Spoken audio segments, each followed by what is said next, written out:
यह कहानी है आरव नाम के एक लड़के की, जो उत्तर प्रदेश के एक छोटे से गांव धनपुरा में रहता था। उसका परिवार बहुत साधारण था। पिता खेतों में मजदूरी करते थे और मां घर का काम संभालती थीं।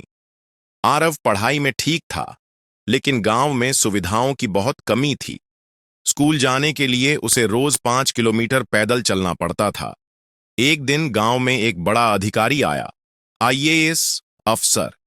गांव वालों ने उसका स्वागत किया और आरव पहली बार किसी ऐसे व्यक्ति से मिला जिसने देश की सेवा की थी और जिसे पूरा गांव सम्मान दे रहा था।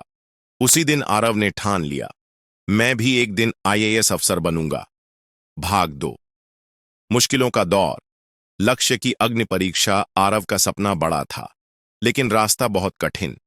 जब उसने अपने पिता से कहा कि वह आगे शहर जाकर पढ़ना चाहता है, तो पिता ने कहा, बेटा, सपना देखना बुरा नहीं, लेकिन हमें तो 2 वक्त की रोटी के लिए भी संघर्ष करना पड़ता है। पर आरव का लक्ष्य स्पष्ट था। उसने खुद से वादा किया कि चाहे कुछ भी हो जाए, वह रुकेगा नहीं।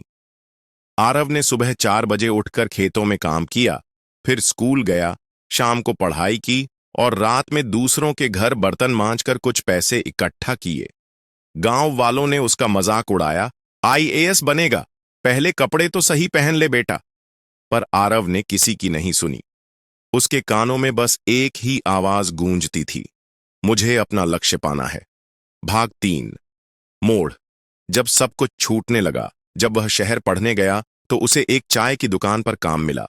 दिन में पढ़ाई, रात को बर्तन धोना।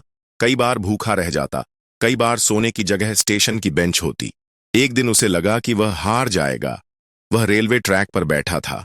सोचा, अब बस ये सपना छोड़ देना चाहिए। लेकिन तभी उसकी मां का फोन आया, बेटा, तू जो कर रहा है उसमें हम सबका सपना है। अगर तू हार गया तो हम सब हार जाएंगे। उस एक कॉल ने आरव को याद दिला दिया उसका लक्ष्य, और वह वापस उठा। भाग 4। मेहनत रंग लाती है। आरव ने 3 साल बिना रुके, बिना छुट्टी के दिन रात एक कर दिए। किताबों से दोस्ती कर ली। मोबाइल नहीं था, लेकिन लाइब्रेरी उसकी दुनिया बन गई। वो लिखता, पढ़ता, समझता और फिर पढ़ता। आखिरकार वो दिन आया, यूपीएससी का रिजल्ट। आरव का नाम लिस्ट में सबसे ऊपर था। गांव के लोग जो कभी उसका मजाक उड़ाते थे, अब मिठाई बांट रहे थे। उसके पिता की आंखों में गर्व के आंसू थे, और मां ने कहा, तूने साबित कर दिया बेटा कि अगर लक्ष्य स्पष्ट हो और इरादे मजबूत हों, तो कोई भी दीवार बड़ी नहीं होती। भाग 5। निष्कर्ष। लक्ष्य का प्रकाश। आज आरव एक सीनियर आईएएस अधिकारी है। वह हर साल अपने गांव जाता है और बच्चों को प्रेरित करता है। वह कहता है, अगर तुम अपनी मंजिल को पहचान लो तो रास्ते अपने आप बन जाते हैं। लक्ष्य ही वो दीपक है जो अंधेरे रास्तों को रोशन करता है।